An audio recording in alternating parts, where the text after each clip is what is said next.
to be an effective teacher, understand that you are a leader.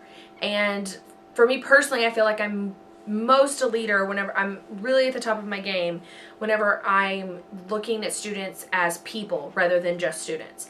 I think that we can dehumanize kids a lot whenever we just see them as our students and we stop seeing them as people. In order for a teacher to be an effective leader, there has to be a sense of assertiveness, but they also have to be like a bro at the same time.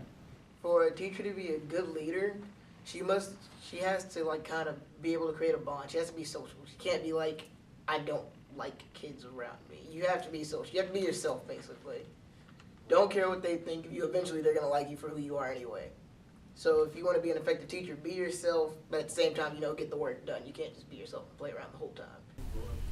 I think for a teacher to show that she's an effective leader in the classroom, she needs to throw her voice at the students and say what she needs to say in order to improve the students on skills that they need probably later in life.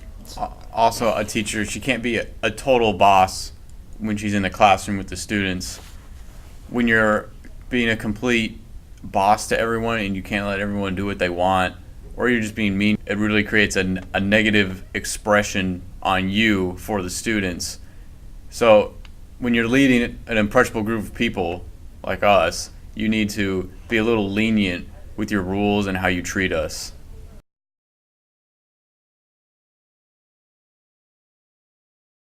Don't forget about your faculty administration. Do not forget about them. They have feelings too. For every great administrator you have, you're going to have 5 that are either subpar or just not with it. And you're not really sure how they got the job. Advice I would give to administrators about leadership is teens lead by, we learn by what other people do. So if you'd want to lead us, we would look at you and some of us would do what you would do. I'm not saying all of us would, but most of us would do that because I'm on the football team and we lead one another to what we think is right, and as an own free person, if we don't want to do it, we don't do it. But if you would like to lead us, that's how I think you should do it. It's by example, not by forcing us and telling us not to do something we want to do. What makes administrators effective is kind of what makes you an effective teacher, is that whenever an administrator looks at me and sees me as a person. So you have to be a good leader to them too. So you don't want to just have them doing a bunch of work and you're sitting back enjoying a bag of chips. Baked chips. Those things are horrible.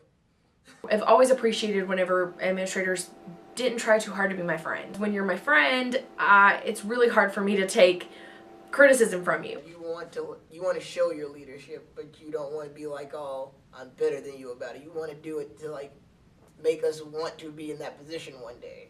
Show that you're an effective leader. It's like, I want to do that.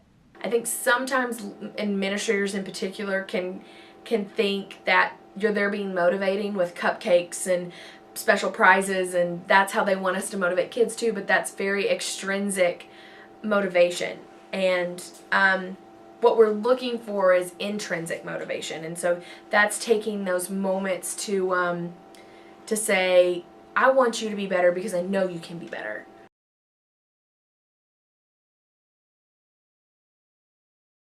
My ideal school would be lots of work being done, very few riots, classrooms always in check, but there will always be some fun here and there. Everyone trusts the people that you report to, but everyone trusts and respects the people that report to them. That there's no micromanaging, that there is, that person's going to do their job and you trust the people above you to help you do your job. You got to know how to balance the fun and the work. If you can get both in the same situation, you basically got one of the best schools ever. Whenever students can look at teachers and see that teachers are working cohesively and they're supportive of one another, because that's a problem in public education, is that teachers aren't always very supportive of one another. It's very dog eat dog. You might not always be trying to be the best, but you're definitely trying not to be the worst, and that's a problem. So when students can look at teachers as cohesive units, and that they are very kind to one another and respectful, and they praise one another, and you never allow students to degrade other teachers in your classroom. That sets up a trust there.